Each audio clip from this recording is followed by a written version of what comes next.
खास गरी अहिले चर्चामा रहेको NFT के हो त? यसबाट हामीले कतिसम्म आम्दानी गर्न सक्छौँ र कसरी आम्दानी गर्न सक्छौँ, यस विषयमा रहेर आज तपाईँहरूसँग कुरा गर्नेछु र जानकारी पनि दिनेछु। NFT कसरी बनाउने भनेर तपाईँलाई मैले सम्पूर्ण डिटेलहरू पनि दिनेछु र NFT हामीले कसरी सेल गर्न सकिन्छ भनेर पनि तपाईँलाई पक्कै पनि यहाँबाट सिकाउनेछु। तसर्थ हाम्रो भिडियोलाई तपाईँले अन्तिमसम्म हेर्नुपर्ने हुन्छ। हाम्रो च्यानलमा अहिलेसम्म नयाँ हुनुहुन्छ भने हाम्रो च्यानललाई सब्सक्राइब गरी नजिकै रहेको बेल आइकनलाई चाहिँ थिच्नुपर्ने हुन्छ, किनकि तपाईँहरूले यहाँबाट अनलाइन अर्निङ सम्बन्धी र टेक्नोलोजी सम्बन्धी सम्पूर्ण कुराहरू यहाँबाट अवश्य पनि पाउनुहुनेछ।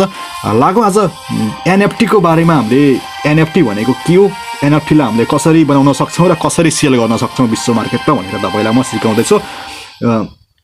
लागौँ अब NFT भनेको के हो? NFT भनेको नन फङ्गल टोकन भन्छ। यो नन फङ्गल टोकन NFT भनेको हुन्छ। यसमा अब फङ्गल टोकन भनेको कस्तो हुन्छ? फङ्गल भनेको मानौ कि तपाईँसँग कुनै 500 रुपियाँको नोट छ, त्यो 500 रुपियाँको नोटलाई तपाईँले कोही एकजना साथीलाई दिनुभयो।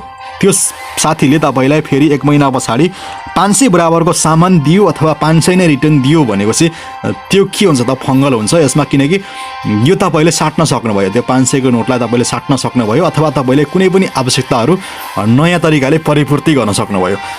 यस्तोलाई भन्छ हाम्रो फङ्गल भन्ने गर्छ। यो हामीले एक्सचेन्ज गर्न सकिन्छ। जुन नन फङ्गल टोकन भन्ने कुरा छ, नन फङ्गल टोकनकै बारेमा हामीले आज कुरा गर्दैछौँ। यो नन फङ्गल टोकन भनेको कस्तो हुन्छ भने तपाईँले यसलाई कुनै पनि दायरामा तपाईँले साट्न सक्नुहुन्न, यसलाई कुनै पनि वस्तुसँग साट्न पनि सक्नुहुन्न।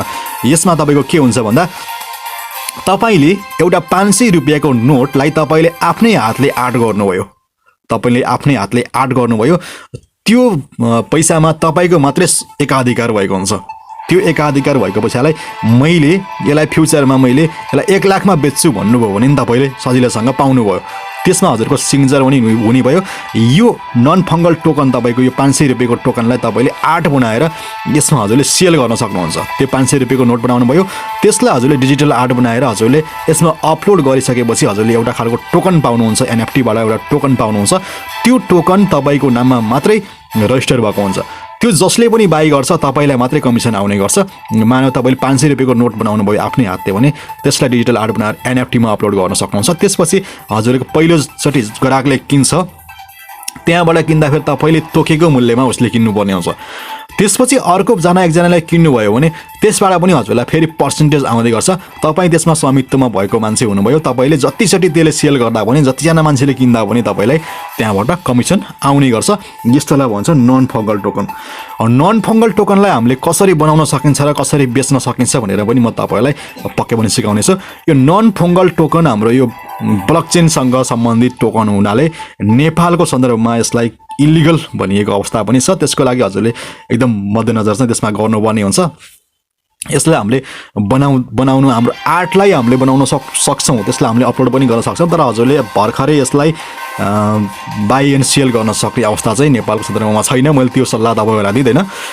तसर्थ म अर्को भिडियोमा तपाईँलाई पक्कै पनि NFT कसरी बनाउन सकिन्छ, डिजिटल आर्ट कसरी बनाउन सकिन्छ र NFT लाई कसरी हामीले विश्व बजारमा बाई एन्ड सेल गर्न सकिन्छ भनेर म तपाईँलाई अर्को भिडियोमा अवश्य पनि जानकारी दिनेछु।